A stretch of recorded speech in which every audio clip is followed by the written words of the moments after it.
L'hebdo politique. Bonsoir à tous, c'est parti pour une nouvelle saison de l'hebdo politique sur Sensation qui est également diffusée cette saison sur BPM.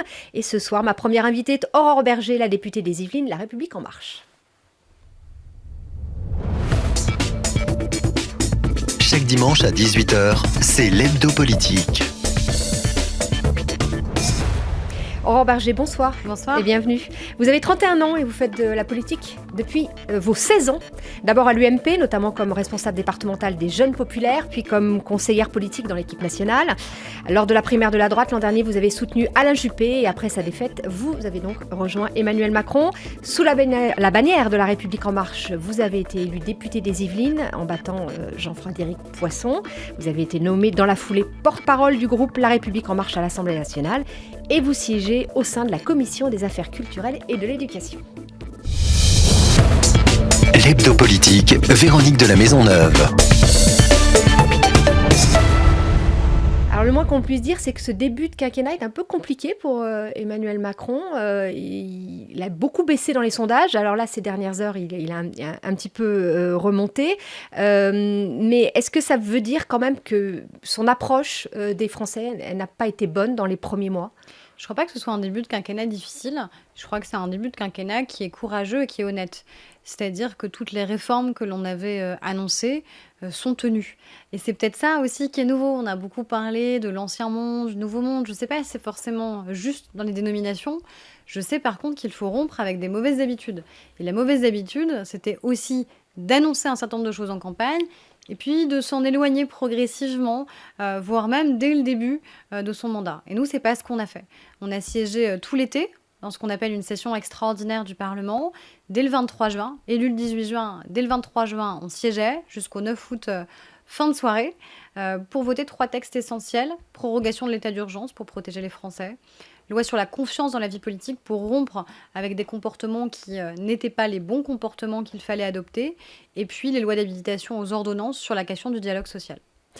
Mais quand même, je reviens à ce que je disais, il y a quand même le rapport aux Français qui l'ont élu, ce président. Et il a dès le début dit qu'il ne voulait pas trop communiquer, tout en voulant remettre à sa place, comme il le disait aussi, la place du président. Il s'éloigne aussi des Français. Les Français le ressentent, ça. Je pense pas qu'il s'éloigne des Français. C'est sûr que dans les 10 dernières années, les 2 quinquennats qu'on a eus, on a eu des présidents très différents, Nicolas Sarkozy et François Hollande.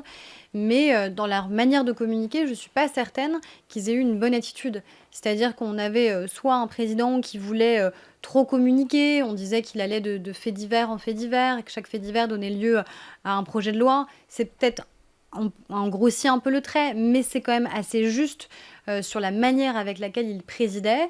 Et puis François Hollande qui, lui, était dans la communication, plutôt dans le commentaire, en fait, de son action. Donc là, on a un président de la République qui dit maintenant, un président de la République doit, à un moment, assumer cette fonction présidentielle, l'incarner.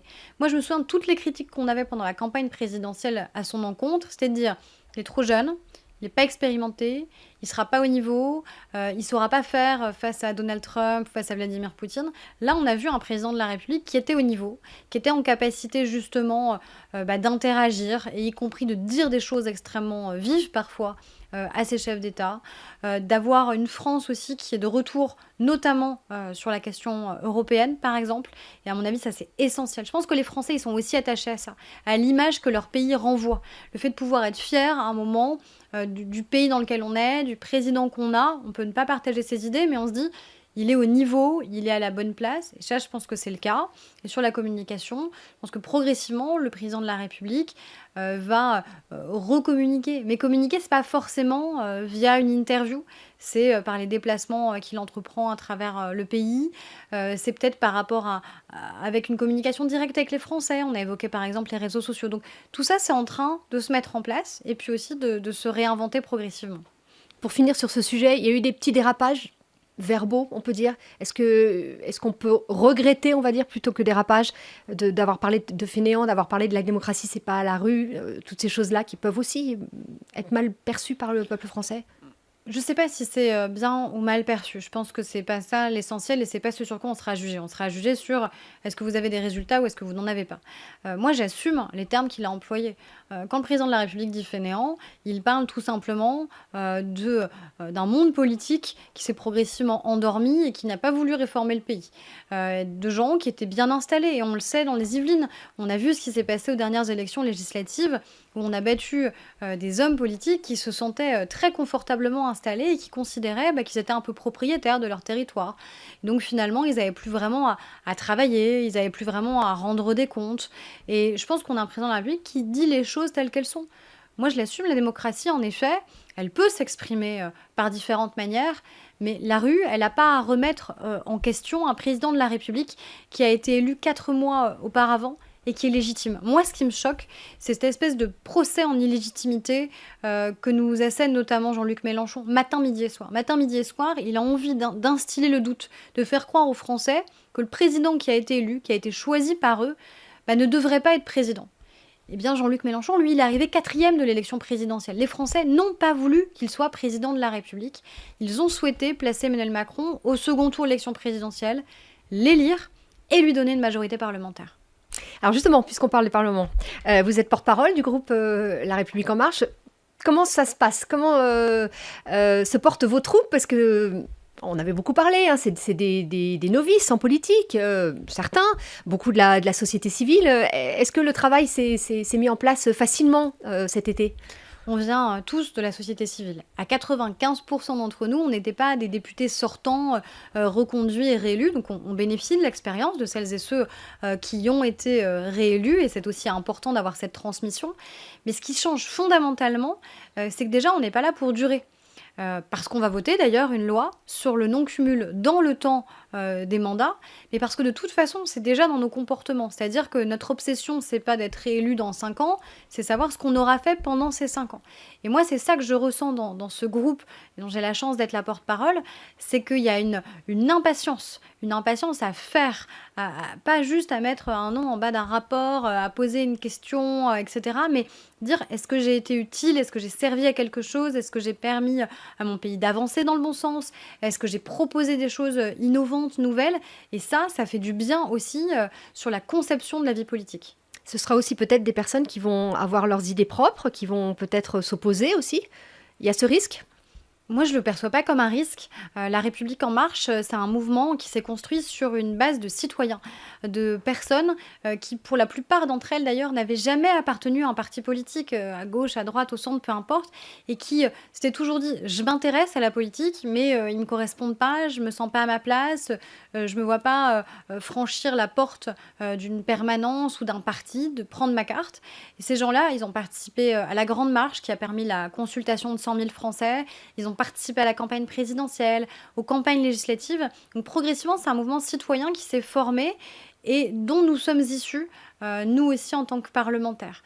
Donc après, il y a une phase d'apprentissage, mais vous savez, on apprend vite et je pense que les oppositions nous ont aussi rendu service. C'est-à-dire que quand vous êtes attaqué matin, midi et soir, en plus par tous les bords de l'Assemblée, ça vous renforce aussi dans votre identité, dans la solidarité que vous avez les uns avec les autres.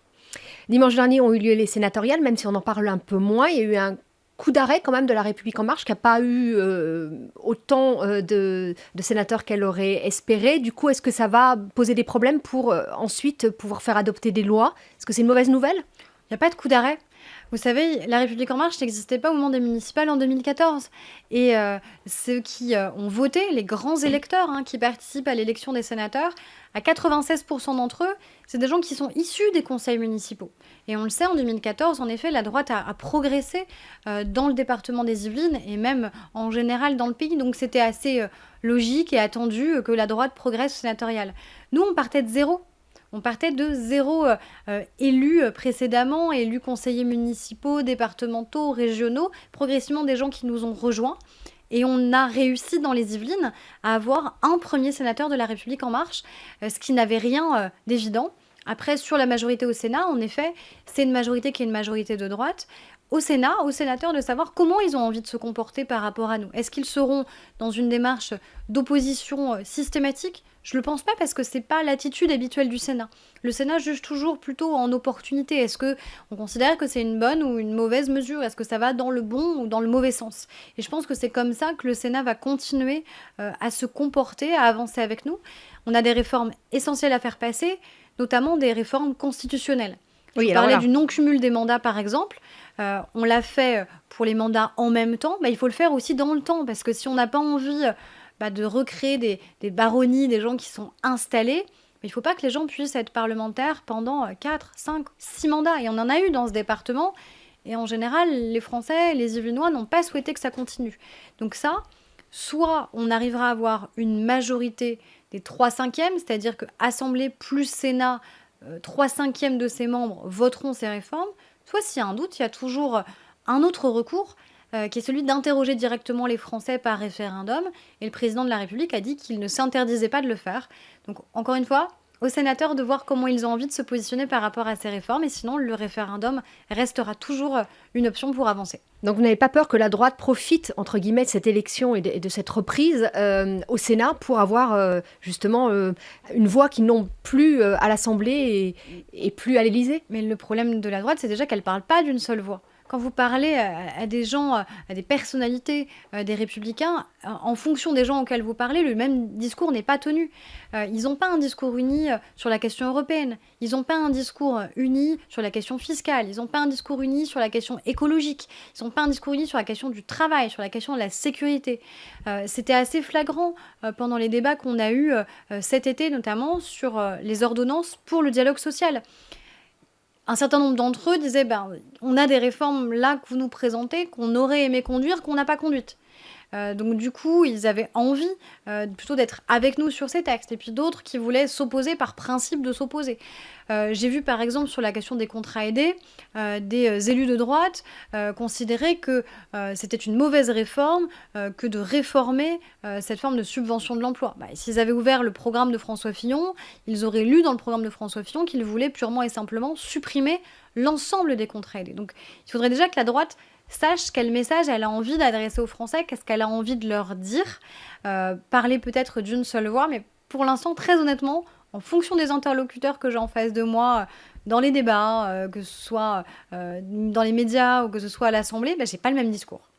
Alors, justement, parmi les réformes importantes, celle qui nous préoccupe en ce moment, c'est donc cette réforme du Code du travail, qui inquiète, il faut dire ce qui est, les Français. Il y en a certains qui étaient dans la rue, d'autres qui ne sont peut-être pas dans la manifestation, mais qui sont inquiets. Ça va faire un gros changement pour les Français. Il y a certains points comme, par exemple, les plafonnements au prud'homme, comme les nouveaux contrats, les facilités de licenciement.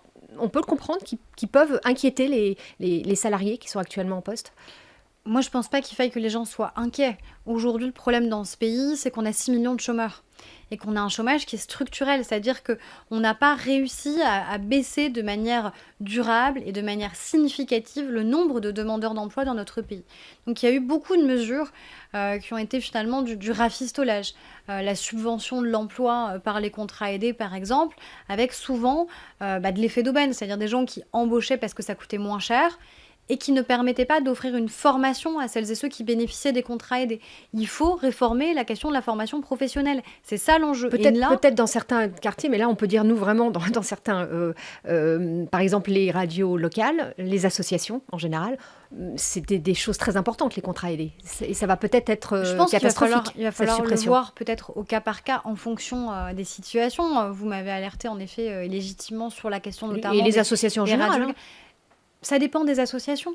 Ça dépend des associations. Toutes les associations n'ont pas forcément besoin d'avoir plusieurs emplois aidés, par exemple. Les collectivités locales qui ont beaucoup contesté la question de la suppression des contrats aidés, déjà, ils sont maintenus dans certains cas, il faut quand même le dire, notamment sur la question du handicap ou sur la question de l'accompagnement à l'éducation, c'est maintenu. Dans la grande ruralité et en outre-mer, c'est maintenu parce que c'est des enjeux de solidarité territoriale aussi. Donc, ils ne sont pas supprimés partout, ils sont supprimés là où on estime que ça a du sens. Et surtout, on met déjà, dès 2018, 1 milliard d'euros supplémentaires sur la formation professionnelle. L'emploi aidé, au départ, ça devait servir à quoi ? Ça devait permettre à celles et ceux qui étaient éloignés du marché du travail, qui n'arrivaient pas à s'intégrer sur le marché du travail, d'avoir un premier pied dans l'emploi et surtout de bénéficier d'une formation pour s'y insérer durablement. Et finalement, c'est pas ça qui s'est passé. C'est beaucoup d'effets d'aubaine parce que ça coûtait moins cher en emploi aidé. Donc, en effet, les gens étaient recrutés comme ça, que ce soit dans le secteur marchand, privé, ou même dans le secteur non marchand et en collectivité locale. Moi, je l'ai vu à Ménil-les-Hameaux, dans ma commune où je suis élue. J'ai posé souvent la question sur les emplois d'avenir, par exemple, en disant très bien, là, vous recrutez certains nombres, enfin beaucoup d'emplois d'avenir. Qu'est-ce qui va se passer le jour où la subvention s'arrête? Puisque de toute façon, c'est dans le temps. Aucun moment on ne m'a répondu sur le sujet. Donc, si le but, c'est juste de permettre aux collectivités d'embaucher moins cher pour qu'au final, 2 ans après, les jeunes se retrouvent à nouveau sur le carreau sans avoir bénéficié de formation, qui est gagnant dans l'histoire? C'est pas l'insertion professionnelle en tout cas. Moi, je pense qu'il faut surtout réformer la formation professionnelle, mettre plus de moyens sur la formation. C'est ce qu'on fait avec 1 milliard d'euros et puis la rendre plus lisible. Aujourd'hui, les gens ne savent même pas quels sont leurs droits en matière de formation professionnelle dont ils peuvent bénéficier, soit quand ils sont dans l'emploi, soit quand ils sont en situation de chômage. Je reviens à ce que vous disiez sur la loi travail. Vous disiez qu'il fallait absolument que le chômage soit éradiqué durablement. Est-ce que cette flexibilité que nous vend Emmanuel Macron, c'est la solution ? C'est une flexi-sécurité. C'est comme ça qu'on l'a toujours expliqué. C'est-à-dire, c'est donner à la fois plus de liberté, mais aussi plus de protection. Un exemple qui est très significatif pour moi, c'est la question des indemnités prud'homales. Vous l'avez évoqué tout à l'heure, mais vous avez évoqué qu'une partie, en disant qu'il y aurait en effet un plafond. C'est-à-dire que quand quelqu'un vous recrute, on prend toujours un risque quand on recrute quelqu'un, parce qu'on ne se connaît pas au départ, on ne sait pas comment ça va se passer, et malheureusement, il y a des situations où ça se passe mal, et où ça peut conduire à un licenciement. Donc, l'employeur aura en effet un plafond. Mais il y aura aussi un plancher. Et c'est la première fois que c'est introduit pour les indemnités prud'homales. C'est-à-dire que si vous, en tant que salarié, vous estimez que de manière injuste, vous avez été licencié, parfois vous n'entamez pas les démarches parce que ce sont des démarches qui peuvent paraître longues, qui peuvent vous coûter du temps, de l'argent. Et puis vous ne savez pas à la fin, en fonction du tribunal que vous allez avoir, quel est le montant d'indemnité auquel vous pouvez prétendre. Donc, il y a un plancher et il y a un plafond. C'est ça l'équilibre sur lequel on fonctionne. De la même manière, sur les accords d'entreprise, il y a en effet un certain nombre de dispositions où désormais, notamment dans les toutes petites entreprises, pas même les PME, les TPE, où vous allez pouvoir ensemble négocier. Mais il faut remettre de la confiance au sein de l'entreprise.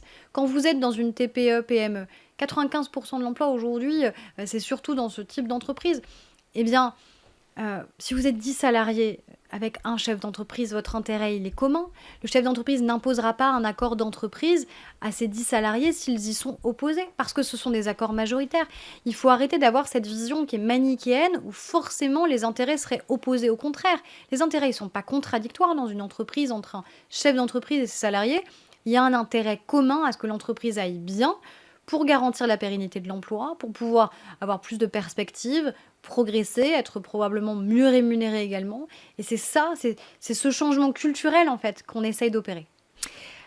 Il y a quelques jours, c'était la rentrée des classes. Il y a eu du nouveau aussi pour les enfants et les enseignants et les parents, notamment ce retour à la semaine des 4 jours qui a été soit reprise, soit refusée par les communes. Il y a eu ces classes plus petites dans les petites sections qui étaient voulues par le président Macron. Quel est le retour sur du terrain et notamment dans votre circonscription de toutes ces nouveautés? Alors, tous les territoires ne sont pas touchés par toutes les mesures. Tout à fait. Ce qu'on a fait, c'est de se dire il faut mettre plus de moyens là où il y en a besoin. Donc, dans les zones qu'on appelle les zones REP+, les zones qui sont les quartiers les plus défavorisés, c'est le cas par exemple à Trappes, eh bien, il faut donner plus de moyens, notamment dès le CP. Donc, dès cette rentrée en CP, dans les classes de Trappes, par exemple, il n'y a plus que 12 enfants par classe. Et là, le retour est unanimement positif des parents, des enseignants et des élèves, parce qu'en effet, on apprend mieux quand on a un enseignant qui peut se concentrer plus sur votre progression, sur vos difficultés éventuelles, ou au contraire aussi sur le fait que vous avez un potentiel plus élevé. Donc ça, c'est extrêmement positif. Je crois que la réforme qui est en train d'être conduite sur l'éducation nationale par Jean-Michel Blanquer, le ministre, c'est tout simplement dire qu'il faut du pragmatisme. On a eu beaucoup de dogmatisme dans le monde éducatif, y compris de la part des ministres. Là, c'est du pragmatisme. Qu'est-ce qui fonctionne, qu'est-ce qui ne fonctionne pas? Sur la question, par exemple, du nombre de jours d'école, de demi-journées d'école par semaine, c'est pragmatique. C'est-à-dire que vous êtes le maire d'une commune, est-ce que dans votre commune, 4 jours et demi, ça a fonctionné ou ça n'a pas fonctionné? Moi, dans ma circonscription, il y a des communes qui ont gardé 4 jours et demi parce qu'elles considéraient que ça avait été un bénéfice pour les enfants, parce qu'il y avait des bons retours d'expérience, puis des communes où ça n'a pas bien fonctionné, parce Faut qu'on laisser manque le de choix. moyens. C'est ça, donc on laisse le choix. Et qu'est-ce qui se passe? Les gens concertent. Donc, les élus locaux ont concerté les parents d'élèves, les enseignants, voire même parfois les enfants pour avoir leur propre retour d'expérience. Et donc, ça se fait de manière assez apaisée, en débat et en concertation. En parlant des communes, Gérard Larcher, que vous connaissez bien dans les Yvelines, il a dit récemment que ses collègues voyaient d'un très mauvais œil, notamment la baisse des cotations de l'État, la suppression de la taxe d'habitation. Il y a aussi une inquiétude du côté des élus. Alors ça vous a fait un peu réagir, parce que vous dites qu'il entretient un peu la peur de ses collègues, mais elle existe quand même, cette inquiétude. Je pense que Gérard Larcher était surtout en campagne pour les sénatoriales. Et donc, ça lui a réussi puisqu'il a été effet, élu dimanche dernier. En effet, ça lui a réussi et c'est surtout en effet un très bon sénateur et je pense un bon président du Sénat. Mais il était en campagne. Et donc en campagne, vis-à-vis des élus locaux, je pense qu'il a souhaité inquiéter les élus locaux sur un certain nombre de mesures. Face à ça, nous, on avait 2 solutions. Soit on se disait, il faut gagner ces élections sénatoriales coûte que coûte et donc on revient sur un certain nombre de mesures, de réformes que l'on souhaite conduire. Soit on sait que ce sont les bonnes mesures, les bonnes réformes, et donc on prend le risque. Et nous, c'est ce choix-là qu'on a fait. C'est-à-dire qu'on a considéré que c'est les réformes qu'on devait conduire. Sur la question de la taxe d'habitation, on supprime la taxe d'habitation pour 80% des Français. Parce que c'est un impôt qui est injuste. Parce que vous payez souvent plus ici, dans le sud des Yvelines, que vous ne payez dans le centre de Paris. Mais vous n'avez pas accès au même niveau de service, de fait, que ce soit en matière de transport, que ce soit en matière scolaire, que ce soit en matière de santé. Est-ce que du coup c'est juste ou pas comme impôt? Et puis il est en plus pas corrélé à vos revenus. Donc on le supprime pour 80% des Français. Il y a d'ailleurs un simulateur en ligne qui a été mis en place pour que les Français puissent voir de quoi ils vont pouvoir bénéficier. Et il n'y a pas de manque à gagner pour les communes. C'est un dégrèvement. Donc il n'y aura pas de risque de perte pour les communes, on s'y est engagé. Il y aura même une réévaluation tous les 6 mois qui sera mise en place. Un dégrèvement, c'est pas un manque à gagner? Non, c'est pas un manque à gagner. C'est-à-dire que c'est l'État qui va payer à la place de celles et ceux qui payaient directement. Et donc c'est pas donc c'est pas une économie pour l'État alors? Ah non, mais on n'a jamais dit que c'était une économie pour l'État. On a toujours dit que c'était une économie pour les Français. Parce qu'on considère qu'on doit rendre du pouvoir d'achat aux Français, parce que la fiscalité a beaucoup augmenté ces dernières années, et qu'en plus, il faut réintroduire de la justice dans ce que l'on fait, et notamment sur les questions fiscales. Et c'est ce qu'on fait.